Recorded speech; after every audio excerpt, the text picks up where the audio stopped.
All right, welcome in. We're now going to be reviewing all the Sunday's action from the NHL. There were 6 games on tap. Let's dive right into it as the Arizona Coyotes were heading into Washington to take on the Capitals. So in the first period, Logan Cooley would kick things off for the Coyotes. 7 minutes and 33 seconds into that frame. For Cooley, that'd be his 10th goal of the year, assisted by Zucker and Genther. In the second period, Zucker would goal of his own power play goal to note, his 9th of the season from Genther and Nick Schmaltz, 4 minutes and 6 seconds into that frame. Sammy Milano would finally get the Washington Capitals on the board, 6 minutes and 2 seconds in that period, getting his 8th goal of the year from Alex Ovechkin and Rasmus Sandin. Keserling would increase lead to 3-1 for the Coyotes, getting his 5th goal of the year from O'Brien and Valimaki, 6 minutes and 45 seconds into that frame. Genther would increase lead to 4-1 with just about 2 minutes remaining on the clock, getting his 8th of the year, a power play goal to note, assisted by Michelli and Sean Durzi. In the third period, Anthony Mantha would cut the deficit in half to 4-2, just scoring 10 seconds into that third period. For Mantha, that would be his 20th goal of the year from Dylan Strome. Nick Schmaltz would increase lead to 5-2, getting a late goal with just 21 seconds remaining. For Schmaltz, that would be his 18th goal of the season, assisted by Krause. So 5-2 would be the final score in favor of the Yotes. With that, they're 25, 31, and 5. Very unlikely to make the playoffs. And after the loss, the Capitals are 28, 23, and 9. And it's looking quite bleak for them as well to make a postseason rush. All right, so the next matchup took place in Los Angeles, where we had the Kings taking on the Devils.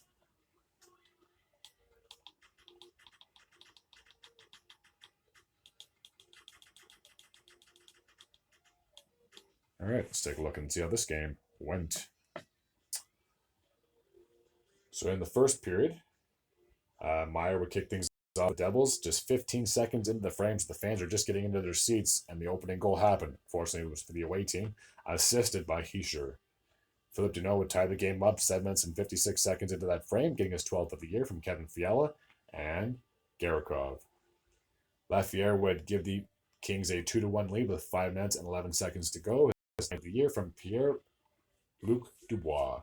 After 20 minutes of play, it was 2-1 in favor of the Kings. In the second period, Deneau would get his second goal of the game, his 13th of the season from Matt Waugh and Trevor Moore. And that goal happened with 7 minutes and 47 seconds to go. 7 minutes and 37 seconds to go in the period. Kevin Fiala was just 34 seconds after that on a power play, getting his 19th of the year from Kopitar and Drew Doughty, increasing the lead to 4-1 at that point in favor for the Kings. In the third period, Philip Deneau would complete the natural hat trick, getting his 14th of the year from Trevor Moore and Kevin Fiala, with 2 minutes and 13 seconds left on the clock. 5-1 would be the final in favor of Los Angeles. With that, the Kings are sitting at 30, 19, and 11. They have the number 3 spot in that Pacific Division.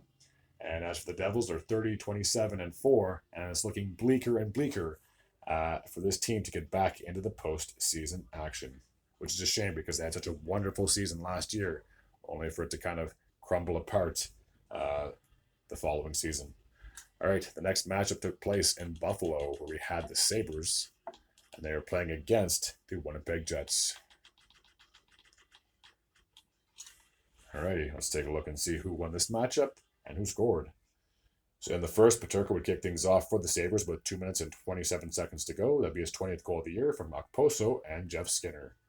Niederreiter would tie the game up at 1 with just 6 seconds remaining on the clock, getting his 17th of the season from Josh Morrissey and Neil Pionk.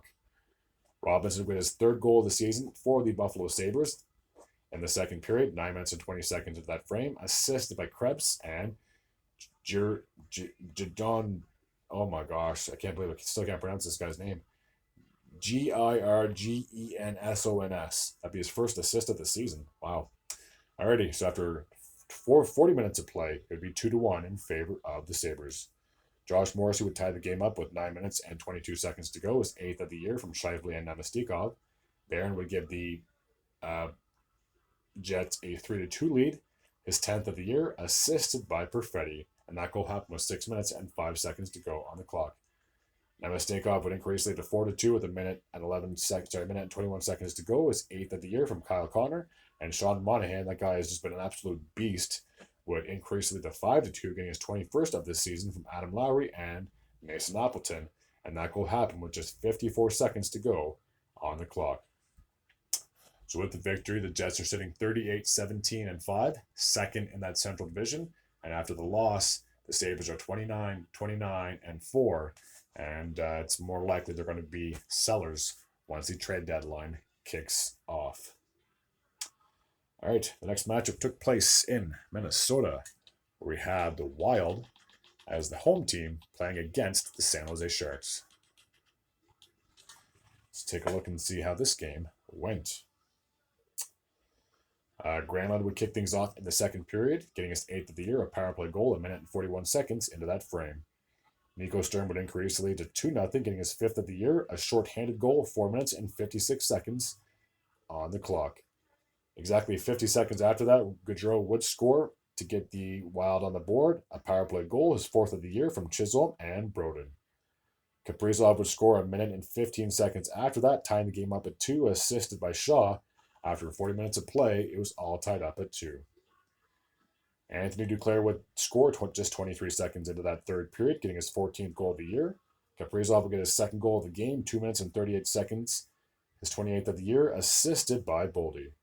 He would then get a hat trick, I do believe. Yep. Getting his third goal of the game, his 29th of the year from Eric Zanek and Matt Boldy, with roughly 4 minutes remaining on the clock.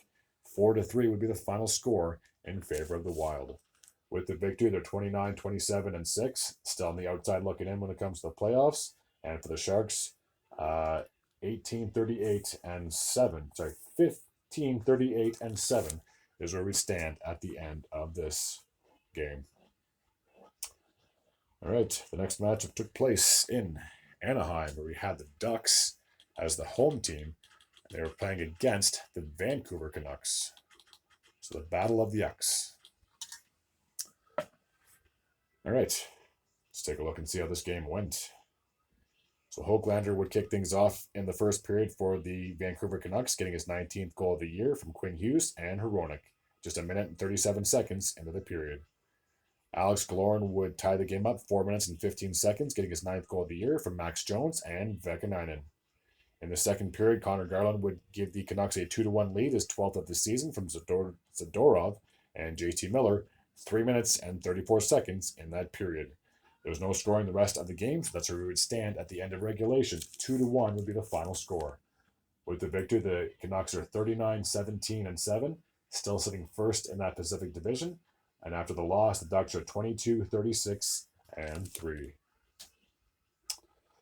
Alrighty, and the last matchup from Sunday night took place in Edmonton. We had the Oilers, and they're playing against the Pittsburgh Penguins. Let's take a look and see how this game went. It was quite one-sided, to say the least. So, in the first period, Zach Hyman will get his 41st goal of the season. This guy's definitely on pace for 50 goals, and just no question about it. Assisted by Connor McDavid and Leon Draisaitl, and that will happen with 5 minutes and 53 seconds to go on the clock. In the second period, Corey Perry would get his 8th goal of the year from McLeod and Foegele, 2 minutes and 57 seconds into that period. Zach Hyman would then get his second goal of the game, his 42nd goal of the year from Draisaitl and Evan Bouchard, 5 minutes and 55 seconds in that frame. With just a minute and 13 seconds to go, McLeod would increase the lead to 4-0, getting his 10th goal of the year from Brett Kulak and Evander Kane. Cody Ceci would get his second goal of the season with just 50 seconds remaining on the clock, assisted by Foegele and Brett Kulak, making it 5-0 in favor of Edmonton after 40 minutes of play. In the third period, Connor McDavid would finally score. It's been a while. Would get his 23rd goal of the year from Draisaitl and Ekholm, and that goal happened 6 minutes and 3 seconds in that period.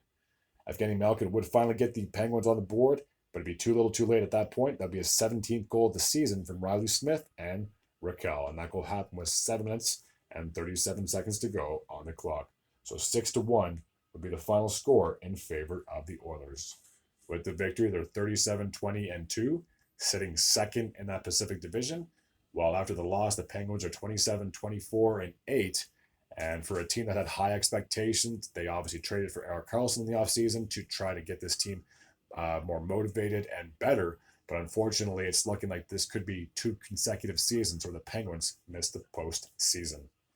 Alrighty, that takes care of my recap from Sunday night. As always, if you're new to this channel and like this type of content, please feel free to hit the sub button. I'd be very grateful and appreciative. Until next time, take care.